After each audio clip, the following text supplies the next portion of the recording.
चालू करो। अस्सलाम।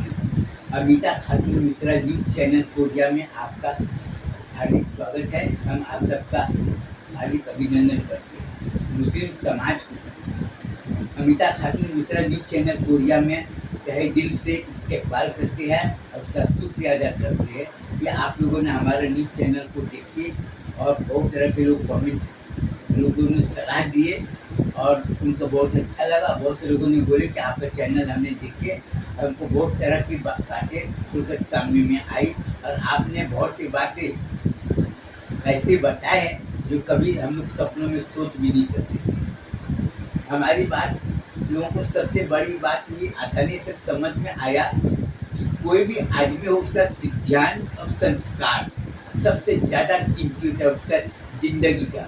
जो आदमी के जिंदगी में सिद्धांत संस्कार और उसके अच्छे विचार अगर नहीं है उसका जिंदगी बेकार कोई काम करनी। जैसे एक जंगली जानवर होता है वैसे उसका अक्सर जिंदगी होता है।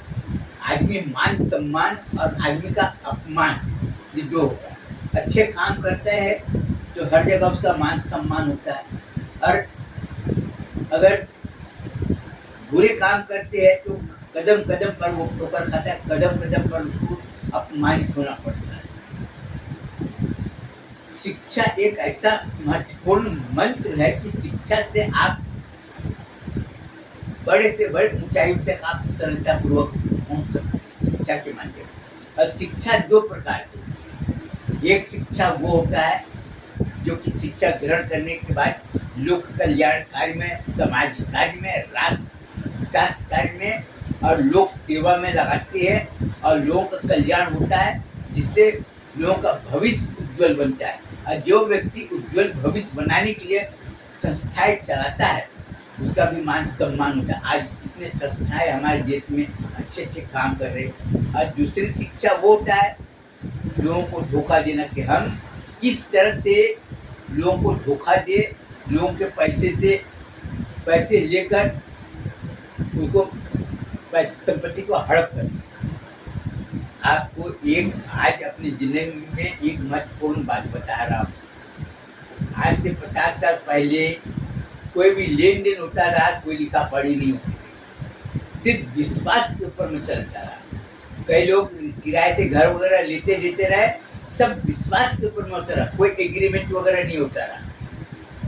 लेकिन आज जितना ज़्यादा लोग पढ़े लिख कर गए तो लोगों ने अच्छे काम करना कम और बुरे काम करना ज़्यादा किया, जिसका ये नतीजा हुआ कि आज अपने ही देश में, आज अपने ही समाज में आज लोगों को अपमानित होना पड़ रहा है। दूसरे समाज वाले बोल रहे हैं कि ये समाज बुरा है, वो बोल रहे हैं कि ये समाज बुरा है। और आज जो ब्राह्मण समाज जिसका काम था कथा करना, क्षत्रिय समाज जिसका काम था लोगों की रक्षा करना, वो किसी के साथ में भेदभाव नहीं करते। वैश्य समाज जो व्यापार करते थे और सही माल देते थे, लेकिन आज उसी में खुलकर कई लोग आए और कई लोग व्यापार करना चालू कर दिए और लोगों ने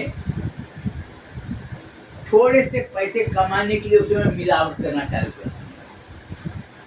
यहाँ पर समाज का दोष नहीं कि वैसे समाज वाले गंदे होते, वैसे समाज नहीं। अग्रसेन महाराज का सिद्धांत अगर आप देखेंगे तो आप पाएंगे कि कोई भी गरीब आदमी हो तो उसको 1 रुपया और 1 ईंटा दो जिससे वो अपना कारोबार करे। यही बात मैं मुस्लिम समाज से हमारा ये है। लेकिन भगवान महावीर जिनका सिद्धांत और था, भगवान बुद्ध, गौतम बुद्ध, उन्होंने भी अपना अलग अलग दिए। और ये लोग का विचार सब लोग बोलते कि हम वो विचार को नहीं मानते। अरे तो ठीक है ना, नहीं मानते तो मत मानो ना। भगवान महावीर है ना, वो बोलते हैं लोगों के साथ में अच्छा व्यवहार करो, अच्छा सहयोग करो, लोगों का सम्मान करो। तो तुम मत करो सम्मान, लोगों के साथ में अच्छा मत करो। वो बोलते ना तुम खाना अच्छे खाना खाओ, मत खाओ तुम गंदे खाना खाओ। अब रही बात अग्रसेन महाराज की, ये भी विचार, अरे हम मनुष्य है और हमारा काम है कोई भी विद्वान हो, कोई भी ये उसको ज्ञानी पुरुष हो, उससे अपना शिक्षा ग्रहण करना है। तो ये नहीं पूछना है कि तुम कौन से समाज के हो, हमको ये नहीं बोलना है कि तुम महावीर समाज जैन समाज वाले हैं, हम तो ये नहीं सुनेंगे, हम अग्रवाल समाज वाले की बात नहीं सुनेंगे, हम महाईश्वरी समाज की बात नहीं सुनेंगे, हम गौतम बुद्ध समाज वाला हम नहीं सुनेंगे। कोई भी समाज सभी अच्छे काम किए और सभी अच्छे काम करके लोगों को बताए, अब तुम उनकी बात मानो ना मानो। आज मुस्लिम समाज का सबसे बड़ा है, जिसको लोग बोलते हैं कि अल्लाह ताला ने 1 लाख, मैं गिनती तो किया नहीं हूँ, मैं जो सुना वही बता रहा हूँ, 1,24,000 कम है कि ज़्यादा है, होगा, अपने को सब में नहीं जाना है। उसने नबी भेजे हैं, नबी काहे के लिए भेजे है? लोग तो बोलते हैं भाई नबी भेजने के पीछे उनका मूल उद्देश्य है कि समाज में लोगों को अच्छी जानकारी देना, और सबसे पहले नबी और सबसे अंतिम नबी बोलते हैं हजरत मोहम्मद मुस्तफा सल्लल्लाहु अलैहि वसल्लम है, उनकी बात कोई झूठी हो नहीं सकती। ये सुनकर मेरे को बहुत तकलीफ है। तो मुसलमान लोग बोलते क्या, जिन्होंने अल्लाह के रसूल की बात को नहीं माना वो ईमान से खारिज, और क्या बोलते हैं उसको शैतान बोलते हैं। जिन्होंने हुजूर की बात को नहीं माना ईमान से खारिज, और जो हुजूर का नहीं वो मेरा नहीं। सर इतना पूरा झूठ आदमी बोल रहा है कि जो हुजूर की नहीं हो सकता वो मेरा नहीं हो सकता। कौन बोल रहा है? दूसरे का माल को हड़प करने वाला, और कदम कदम पर धोखा देने वाला बोल रहा है। आज आपके सामने देख लो, अगर किसी से पैसा उधारी मांगना है, मांग रहा है, तो उसके घर में कोई नहीं है, फोन कर रहे तो फोन नहीं उठा रहे, फोन नहीं उठा रहे, बोलते कह रहे मेरा मोबाइल जो है ना चार्जिंग में लगाता है, यार मेरा मोबाइल घर में चुप है। इतना कोरा झूठ। लेकिन जिन्होंने उधारी लिया है उन्होंने कभी ये सोचा है कि मैं वादा किया हूँ कि मैं 4 दिन में या हफ्ता दिन में 15 दिन में महीना दिन में पैसा मैं तुमको दे दूंगा, अब वो बेचारा पैसा तुम्हारे विश्वास के ऊपर में दे दिया, अब तुमने बोले कि मैं दूंगा और नहीं दिया, उसकी वजह से उसका आगे वाला काम रुक गया। किसी को लेना होगा देना होगा, अब क्या बोलते हैं, अरे मुसलमान लोग जब उसका कोई लेना देना नहीं। आज ये है, इतना बड़ा झूठ बोल रहे हैं। 4 आदमी के साथ, अरे छोड़ो यार गलती हो जाता है, यानी उन्होंने गलत काम किया है तो गलत काम करने वालों को या तो माफी मांगो और नहीं तो उसको छोड़ दो। तो लोग गलत काम करने वाले को उल्टा पर्दा डाल रहे हैं, अपराधी को और बढ़ावा दे रहे हैं। आज आप देख लो, हमको तो उतना मालूम नहीं है, हुजूर का फरमान है कि ईमान वालों अपने घर की बहू बेटियों को पर्दे में रखो। पर्दा कौन कर तुम्हें जानता नहीं, घर के बाहर मत निकलने दो। आज तो लोग खुलेआम पार्कों में घूम रहे, कपड़े कैसे से पहन रहे कि वीडियो रिकॉर्डिंग हुआ, तो इस तरह से उनकी बातें रिकॉर्डिंग हुआ। हुजूर की बातें बहुत से लोग मौलाना लोग चिल्ला चिल्ला के बोलते हैं कि अल्लाह के नबी का ये फरमान, लेकिन लोगों को ये बात नहीं मालूम है कि सच बोलेंगे तो क्या होगा और झूठ बोलेंगे तो क्या होगा। बंगाल के मौलाना ने ऐसा बताया, गुजरात के मौलाना ने ऐसा बताया, बिहार के मौलाना ने ऐसा बताया, उत्तर प्रदेश के मौलाना बोलते अहले सुन्नत वल जमात का गढ़ है बरेली, जब तबलीगी जमात वालों का गढ़ का देवबंद। ये बड़े बड़े विद्वान, बड़े बड़े मदरसे हैं। अब वो बड़े बड़े जलसे करते, बड़े बड़े जमात वाले बड़े बड़े जलसे करते, इज्तिमा होती है। अब बोलते हैं कि इतने गांव से आ रहे, ये माइक लगाकर चिल्ला चिल्ला कर बोल रहे ये भगवान, और सब रिकॉर्ड भी कर रहे हैं, उसका वीडियो बना रहे, सीडी बना रहे, और लोगों को सुना रहे बड़े ताव से कि ऐसा अल्लाह हमारे हुजूर सल्लल्लाहु अलैहि वसल्लम ने ऐसे ऐसे काम किए। सर तुम ऐसे बात तो बता रहे हो, लेकिन जहाँ पर तुम बता रहे हो वहाँ पर जाकर देखो तो उसको उल्टा काम कर रहा है। मैं पूछा लोगों से, भाई मुसलमान लोगों से मैं मिलना चाहता हूँ, कहाँ पर मिलेगा? बोलते मस्जिद में जाओ। मस्जिद में गया, मुझे पूछा इधर में मुसलमान लोग कहाँ मिलेंगे, मैं मिलना चाहता हूँ, कौन से मस्जिद में जाना चाहिए कि मुसलमान लोग मेरे को मिलेंगे, उससे मैं मिलूंगा, हालचाल पूछूंगा। छूटिया नहीं, तो ये सब तो मुस्लिम है। अब मैं बोला कि ये सब तो जितने सब हराम को लोग दिखाई दे रहे हैं, चल बता, तो मेरे को हाथ पकड़ के बता कौन है यहाँ पर दूसरे का माल को लिया, हड़प लिया, पैसे नहीं दिए, बड़ी बड़ी बातें कर रहे हैं, बोलते हैं कि इंसान से गलती होती है। झूठ। अरे कपड़ा नापने का मीटर होता है, उसमें भी मीटर में पकड़ा जाता है कितना होना चाहिए, और उसके पास झूठ बोलने का इतना है कि सब सच का पता नहीं चल रहा है। आज हम ये पूछ रहे हैं कि कुर्बानी हो रही है, ये हो रही है, तो कैसा बोला जानवर 1 साल का होना चाहिए। आज जुमे का दीजिए ना, और लंबे लंबे तकरीरें हुए, लंबे लंबे बयान हुए, कुर्बानी देना, जिसके पास में इतना माल है उसको कुर्बानी देना फर्ज है।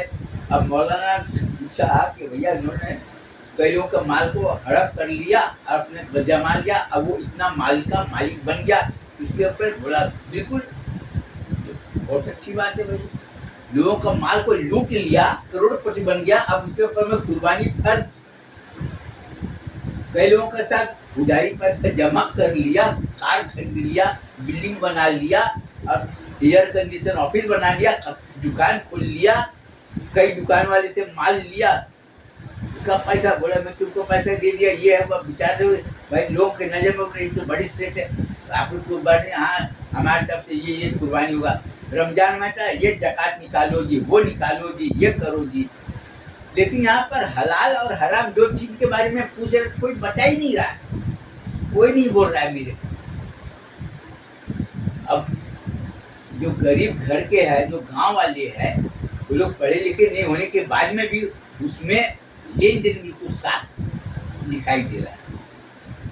हम ये नहीं बोल रहे कि ये किसी की तरफदारी नहीं कर रहे भाई। मैं तो यहाँ पर है, मैं तो चिरमिरी जिला कोरिया छत्तीसगढ़, पहले तो सरगुजा जिला था, पहले छत्तीसगढ़ नहीं था, मध्य प्रदेश था, मैं रहने वाला बिहार का, अब हो गया झारखंड। तो मैं ये नहीं बोल रहा हूँ कि हमारे दर के कई गांव में वाली जाकर देखो, प्रैक्टिकल करके देख लो, राजस्थान चले जाओ, वहाँ के गांव वाले भी अच्छे विचार लोग, गुजरात चले जाओ, वहाँ पर भी गांव वाले लोग ईमानदारी और मेहनती, और किसी का अगर कोई मजबूरी दिखाई दे तो मदद करने के लिए वो लोग आते हैं। महाराष्ट्र में भी चले जाओ तो आपको दिखाई देगा, लेकिन शहर में जाओ तो आपको पहचानने के लिए कोई तैयारी नहीं होगा। गांव के मस्जिद में चले जाओ जो लोगों को अगर मालूम जाए बाहर का आदमी आया है तो बोलते खाना पीना खाइए, लेकिन शहर की मस्जिद में चले जाओ कुछ पूछने वाला। और कुछ लोगों ने बताया है कि आज हमारी माली हालत के पीछे गिरावट होने का वजह यही है कि लोगों में स्वार्थ, मतलबी हो गया, और जो मतलबी हो गया तो ईमान ही छूट गया एक दूसरे। अब बहुत से लोग हैं कि मदद करते हैं तो पैसा भी वापस नहीं करते, अब ये बोलते हैं। तो ये सब को मालूमात कैसे हुआ, जब Mustafa Islamic law research centre, कि मैं भी उर्दू और भी जानता नहीं, हमारे बाप दादे भी उर्दू और भी जानते नहीं, ना दीनी तारीख के बारे में कोई मालूमात है, जो सुने सुना है वो सब है। अब हमारे में जितने सब बाहर वाले से पूछताछ करते, उसके बाद में लोगों को पता करते, वो लोग बताते हैं शरीयत में ऐसा है, शरीयत में ऐसा है, लेन देन ऐसा पाक साफ होना चाहिए, ये होना चाहिए, वो होना चाहिए, ऐसा सभी लोगों। और वो यहाँ के लोगों को अगर पूछने जाओ तो बात को घुमा देते, बाहर के लोगों से पूछो बता देते। इसलिए कोई भी काम करो तो बाहर के लोगों से जानकारी लो और उसके बाद में काम करो। अब रही बात इसकी मदरसा चलाने की, मदरसा चलाना, मदरसे में तालीम हासिल करना, ये तुम्हारा काम है, मदरसा चलाने वाला का काम है अच्छी तालीम दिलाना। लेकिन अच्छे तालीम दिलाने के पीछे ये देखना सबसे बड़ी जरूरी है कि वो पैसा ला कहाँ से रहा है, हराम का है कि हलाल का है। अब जब इल्म हासिल किए और हराम और हलाल 2 चीज में जब फर्क नहीं किए तो तुम्हारा इल्म हासिल करने से कोई मतलब ही नहीं निकला, कोई मतलब नहीं निकला। और आज national crime inquiry team, Mustafa crime watch bureau, Islamic Islamic crime investigation services of India, और एक और है जिसका नाम अभी याद नहीं आ रहा है। ये चारों में कई समाज के लोगों को भर्ती किया गया है, और उसका काम उसको इसलिए भर्ती किया गया है कि उसका काम है वीडियो रिकॉर्डिंग करना, वीडियो शूटिंग करना, और लोगों को पूरी जानकारी देना कि कौन आदमी किस इस्लामी विधान के विरुद्ध काम कर रहा है, उसका सबूत दो और तुमको इतने पैसे मिलेंगे, जिसको मीडिया सर्विसेज बोलते हैं। अब वो बना रहे और काम को बढ़िया कर रहे हैं और लोगों को दिखाई दे रहे हैं। अब आप सभी समाज लोगों को मैं ये बोलना चाहता हूँ कि लोग अपने घरों में बड़े बड़े जुआ लगा देते हैं। काय का भैया ये जुआ लगा हुआ, बोला ये जुआ पढ़ने से मुसीबत नहीं है। अरे तुम कोई भी जुआ पढ़ो, कोई भी पढ़ा हुआ पानी पियो, जब तुम्हारा दिल गंदा है कि दूसरे का पैसा ले लिया को देनी नहीं है, तो तुम जुआ पढ़ते रहो कि मुसीबत ना मुसीबत आने। तुम किसी से पैसा मांगने जाओ वो देगा। आज झूठ का ये आलम है कि कोई आदमी सच बोलने को तैयार ही नहीं, और वीडियो रिकॉर्डिंग अगर नहीं हुआ रहता, फेसबुक यूट्यूब नहीं चलता ना, तो एक दूसरे की जानकारी लोगों को मालूम आती नहीं। आज ये हाल है, और आज दूसरे की बुराई करने में इतना आगे है कि अपने बारे में लोगों को पता ही नहीं रहा कि तुम कौन हो, क्या हो, कहाँ से आए, क्या करें, ये सब के बारे में कुछ बता ही नहीं रहे। आज सिर्फ बुराई करने के सिवा और कुछ चारा दिखाई नहीं दे रहा।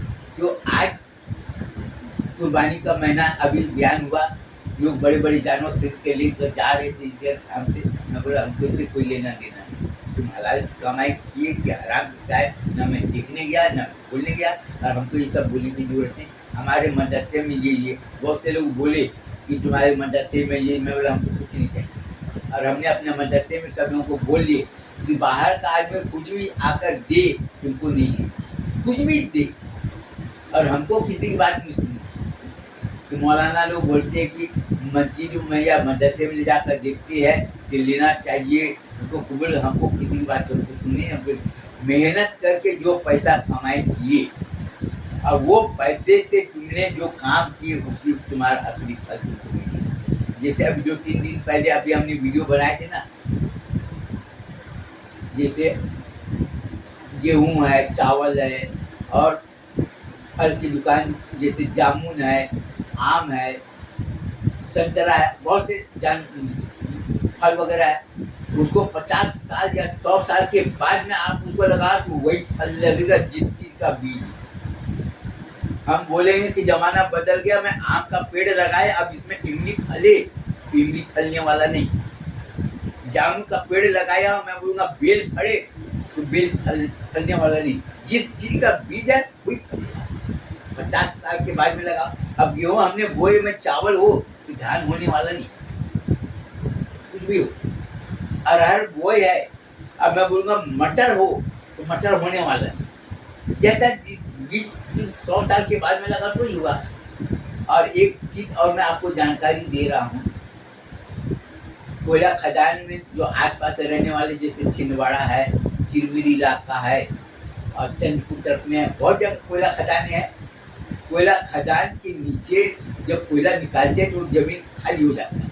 अब उसके ऊपर में कोई आदमी घर कितना भी अच्छा बनाए, टाइल्स लगाए, मार्बल लगाए, 2 माले 3 माला 5 माले का बनाए, लेकिन वो घर कभी भी बैठ सकता है। ये नंगा सच है। उसी तरह से कोई भी मुसलमान हो, कितना भी ऊपर से अच्छा खाना पीना खिलाए पिलाए रहे, लोगों को इमदाद करे, मदद करे, हज करके आए, लेकिन जब उसके नीचे का जब ईमान ही खराब है तो वो कभी कामयाब हो ही नहीं सकता। अब वो डूब जाएगा। जिससे शरीर के लिए अच्छा खाना खाओ, सड़ी हुई चीज मत खाओ। लोग बोलते ना बासी खाना खाओगे तबीयत खराब हो जाएगी, सड़ी हुई चीज खाओगे तबीयत खराब। तो शरीर तुम्हारा, तुम्हारे खाने पीने के ऊपर में पूरा खेल है। पहले के लोग अच्छा खाना खाते थे, अच्छे रहते थे। आज लोग नशा करते हैं, ये करते, आज उसका जीवन सब गर्त में हो गया, और तरह तरह के बीमारी से, और जो लोग है आज गल गल के मर रहे हैं। लोग क्या बोलते हैं, हमें बहुत भयानक बीमारी हो गई, ये बीमारी हो गई। उम्र कितना बताया, 50 साल, 55 साल, 60 साल, कितने बीमारी में है। तो बीमारी हुई क्यों, ये बताने को कोई तैयार ही नहीं, सिर्फ ये बोले कि बीमारी हुई। अब अपने मदरसे में पढ़ने वाले बच्चे को हमेशा यही मैं तालीम दे रहा हूँ कि तुमको अपना भविष्य बनाना है, तुमको खुद सोचना है। तालीम दिलाना मेरा काम है, संस्कार के बारे में जानकारी देना मेरा काम है, लेकिन चलना तुम्हारा काम है। और मैं इसके साथ ही मैं अपना बयान को खत्म करूंगा। मैं यही बोलूंगा कि तुम लोग कोई भी काम करो तो अच्छे सोच समझ के करो। यहाँ पर मैं कदम कदम पर मैं साथ नहीं दे सकता, मैं सिर्फ तालीम दे सकता हूँ, खाना दे सकता हूँ, लेकिन जिंदगी बनाना बिगाड़ना सब तुम्हारे हाथ में। इसके बाद मैं अपना बयान खत्म करता हूँ। अस्सलाम।